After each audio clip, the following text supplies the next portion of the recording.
मैं अपने भाई हलीम आदिल शेख,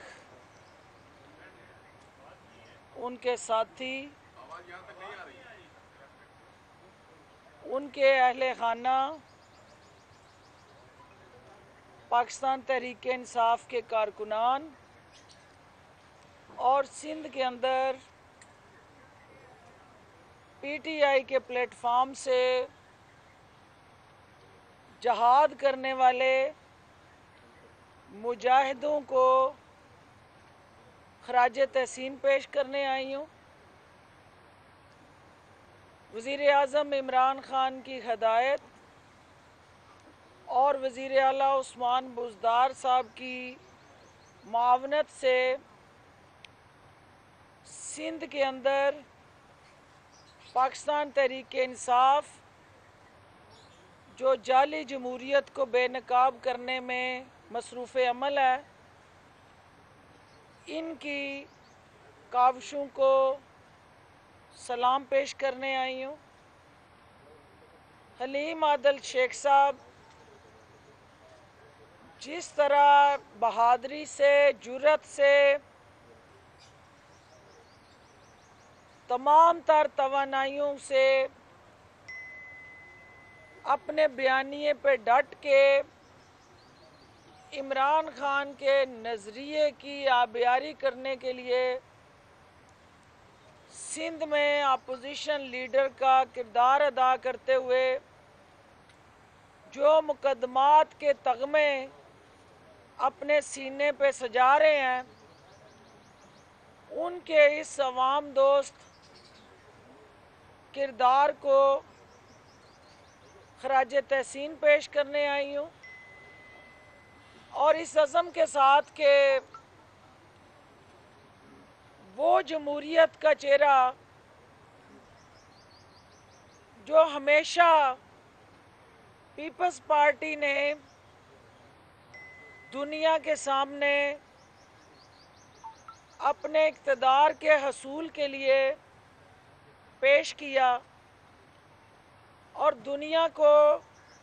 जमहूरियत का दर्स देने के लिए जमहूरी रवायात और जमहूरी इक़्तिदार को फ़रोग़ देने के लिए मीडिया की स्क्रीन पे अदाकारी की, वो तमाम हकीकतें हलीम आदिल शेख और पीटीआई के दीगर रहनुमाओं और कारकुनान की गिरफ्तारियों और मुकदमात के बाद ना सिर्फ आश्कार हो गई हैं, बल्कि बदकिस्मती से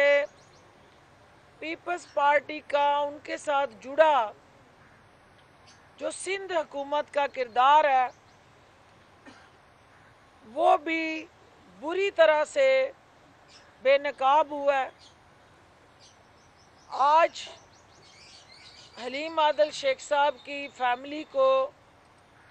मैं ये कहने आई हूँ कि जो हक के लिए खड़े होते हैं, जो ज़ात की नहीं नेशनल काज की जंग लड़ते हैं,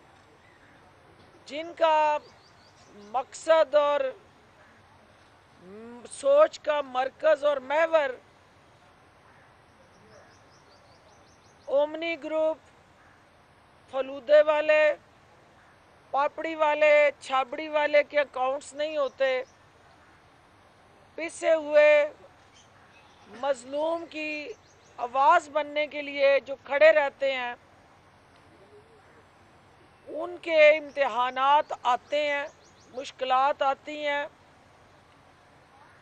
मुकदमात उनको मज़ीद ताकतवर बनाते हैं।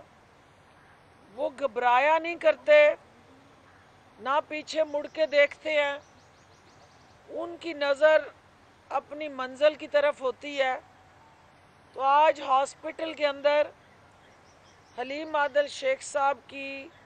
अयादत के बाद जो मैंने उनकी बॉडी लैंग्वेज देखी है, जो मैंने उनका मोराल देखा है और जो मैंने सिंध हुकूमत के उन स्याहकारियों के साथ टकराने का उनका जज्बा देखा है, तो मैं अपने सिंध के इन नादान साथियों को ये कहना चाहती हूँ कि हलीम आदल शेख को आप जेलों में रख के झूठे बेबुनियाद मनगढ़ंत इल्ज़ामात के तहत मुकदमात कायम करके आप हलीम आदल को ऑक्सीजन दे रहे हैं और पीटीआई को ये मुकदमात जो आपने 4 अब तक हलीम आदल शेख पे बनाए हैं, 2 उसमें दहशतगर्दी के मुकदमे हैं, तो ये मुकदमात जो हैं अल्टीमेटली पीटीआई के लिए एक इंटीरियर सिंध के अंदर बसने वाला कारकुन, अर्बन सिंध के अंदर पीटीआई का वर्कर और ओवरऑल पाकिस्तान भर में पीटीआई के जो दीवाने हैं वो इन मुकदमात से पीपल्स पार्टी, सिंध हुकूमत और पीडीएम का जो असल नज़रिया लूट खसूट, करप्शन, करप्ट प्रैक्टिसेस, अदारों को यरगमाल बनाना, अदारों को लूला लंगड़ा करके अपने मफाद के लिए इस्तेमाल करना और कानून को घर की लौंडी बना के अपोजिशन को नाजायज़ मुकदमात में फंसा के उनकी आवाज़ को दबाने के लिए हर हरबा इस्तेमाल करना। तो हमारा कारकुन जो है वो और ज़्यादा पार्टी के साथ यकजा हो के मजबूत हो के खड़ा हो जाता है जब ये सारे के सारे ऑल पाकिस्तान लूट मार एसोसिएशन जो है वो एक तरफ खड़ी होती है और पीटीआई जो है वो तनहा इमरान खान की क़यादत में इनका मुकाबला करने के लिए अपने मुजाहिदीन की ताकत से उस जहाद में हिस्सेदार बनती है। तो हमारा जो कारकुन रूठा भी होता है, उसके तहफ़्ज़ात होते हैं, कोई गिले शिकवे होते हैं, तो वो फिलफौर जो है वो चट्टान बन के इमरान खान के नज़रिए के साथ जुड़ जाता है। आज मेरा भाई खुर्रम शेर ज़मां यहाँ बैठा है जो सिंध हुकूमत की कारस्तानी है। आज तक जो जमहूरियत का दर्स देने वाली दरसगाह है और जो जमहूरियत की सबसे बड़ी यूनिवर्सिटी होने के दावेदार हैं, उन्होंने सिंध के अंदर जिस तरह स्टैंडिंग कमेटियों में अपोजिशन को दीवार से लगाया, आज तक किसी स्टैंडिंग कमेटी में अपोजिशन को नुमाइंदगी नहीं दी है। पार्लियामेंट के अंदर, सेनेट के अंदर यही पीपल्स पार्टी वहाँ हिस्सा मांगती भी है और हिस्सा ले चुकी है और तमाम आपकी पार्लियामेंट्री डेमोक्रेटिक जो नाम्स हैं उसके अंदर अपोजिशन को इमरान खान उन जमहूरी इक़्तिदार की पासदारी करते हुए साथ लेके चल रहे हैं। एक स्टैंडिंग कमेटी ऐसी नहीं है जिसमें जमहूरियत की ये जो दरसगाह है, जो अपने आप को जमहूरियत का चूरन बेचते बेचते तीसरी नस्ल तक आ गए हैं और तीसरी नस्ल ने भी आज तक उस जमहूरी पौधे की आबियारी करते हुए जो सबसे पहली खाद थी कि अपोजिशन को स्टैंडिंग कमेटीज़ में हिस्सेदार बनाना है। सिंध असेंबली के अंदर फ़र्द वाहद की हुक्मरानी है। सिंध के अंदर आमराना रवैये हैं, सिंध के अंदर इंतकाम पसंदी की जो सियासत है उसकी जिस तरह से हकीकी झलक जो है आपके सामने हलीम आदल शेख की कैद है, बेबुनियाद मुकदमात है और पुअर परफॉर्मेंस और बैड गवर्नेंस की एक अजब कहानी और गज़ब कहानी है। लेक्चर देते हैं ये प्रोफेसर बन के, और आज आप सिंध हुकूमत की असल दास्तान सुने तो मीडिया शर्माता है। मीडिया की स्क्रीन जो है वो ये दिखाने से कासर रहती है कि किसी और सूबे में भी ये अलमनाक कहानी सामने आई कि 40 अरब की गंदम जो है वो चूहे खा गए हों। वो चूहे जो है उनको ब्रांड कर दें कि उन चूहों के टाइटल किसी कैबिनेट के अंदर बैठे मिनिस्टर्स के साथ मिलता जुलता है, या वो कौन से ऐसे ताकतवर चूहे हैं जो सिंध के अंदर उछलते कूदते फिर रहे हैं और 40 अरब के डकार मार गए हैं और किसी को कानो कान खबर नहीं हुई। क्या किसी और सूबे में भी आपने इस तरह राज देखा है? वो डॉग बाइटिंग, मैं वो लफ्ज़ कुत्ता इस्तेमाल नहीं करूंगी क्योंकि हमारे यहाँ वो गाली है, लेकिन डॉग बाइटिंग के केसेस जो 2019 में 2 लाख, 2020 में 2.25 लाख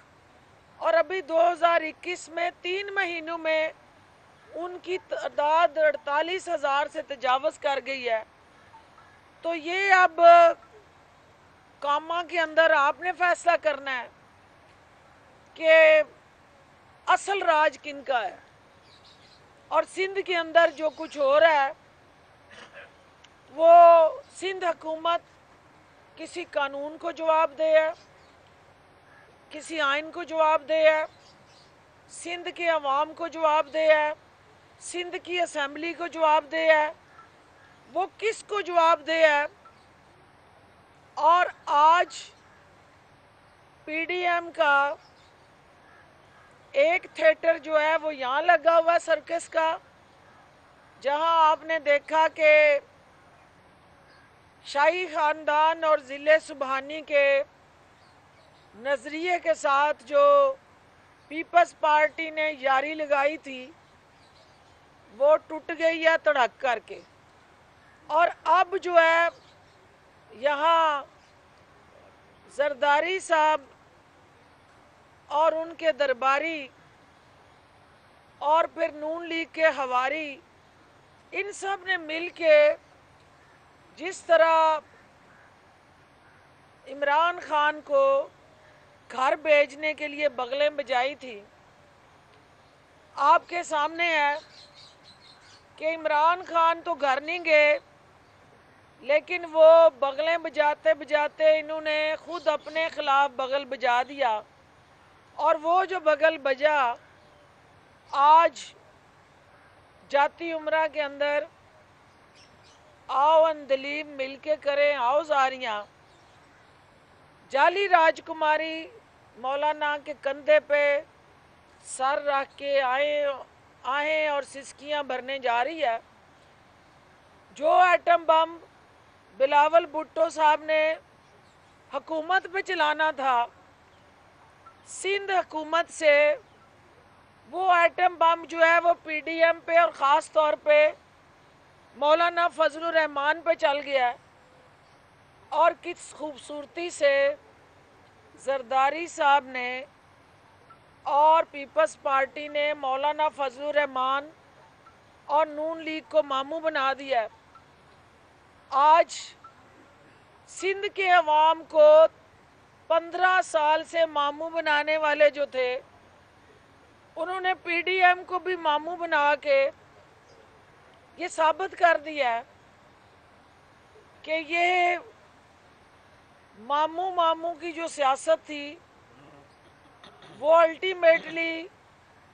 अब आखिरी हिचकियां लेने जा रही है। पीटीआई की यहाँ हलीम आदिल शेख की क़यादत में टीम जो है इंशाल्लाह इंटीरियर सिंध के अंदर और कराची के अंदर पीटीआई की हुकूमत को जो इन्होंने वफाक में टफ टाइम दिया हुआ था पीपल्स पार्टी ने, पीटीआई वाले सिंध हुकूमत को सिंध के अंदर टफ टाइम देते हुए ये पैगाम देने जा रही है पीटीआई की टीम सिंध हुकूमत को कि आपके लिए अब मैदान खुला नहीं छोड़ेंगे और पीटीआई अब पीपल्स पार्टी के हाथों मामू नहीं बनेगी। हम अपने ज़ोरे बाजू से, कारकुनान की ताकत से इंशाल्लाह हर गली मोहल्ले में इमरान खान के नज़रिए को तक़वियत देने जा रहे हैं और सिंध के अंदर आहें बरती, लड़खड़ाती, हचकोले खाती इक़्तिदार जी की जिस कश्ती को बचाने के लिए जरदारी साहब एंड कंपनी ने पीडीएम से छलांग लगाई है बाहर, उस कश्ती को पीटीआई के मेरे यहाँ बैठे वर्कर्स और क़यादत बीच समंदर गर्क करने जा रहे हैं और इंशाल्लाह अगले इलेक्शन में सिंध पीटीआई का किला बनेगा और इंशाल्लाह सिंध के अंदर पीटीआई जो है वो इमरान खान के नज़रिए को तक़वियत देते हुए दो नहीं एक पाकिस्तान के नज़रिए को यकीनी बनाएगी और सिंध के पिसे हुए अवाम को यकसा तरक्की के अमल में हिस्सेदार बना के पाकिस्तान की मुआशी शहरत को तक़वियत देगी और अपने इत्तेहादियों की मदद से इंशाल्लाह इस सूबे के अंदर हम इमरान खान के नज़रिए से तरक्की और खुशहाली का जो हथियार है उसको आर पार करते हुए सिंध के अवाम को मेन स्ट्रीम पॉलिटिक्स और मुआशी महाज पे इंगेज करके हर तरह से उनके बुनियादी हकूक़ के तहफ़्फ़ुज़ के ज़ामन बनेंगे। आप सबका बहुत शुक्रिया।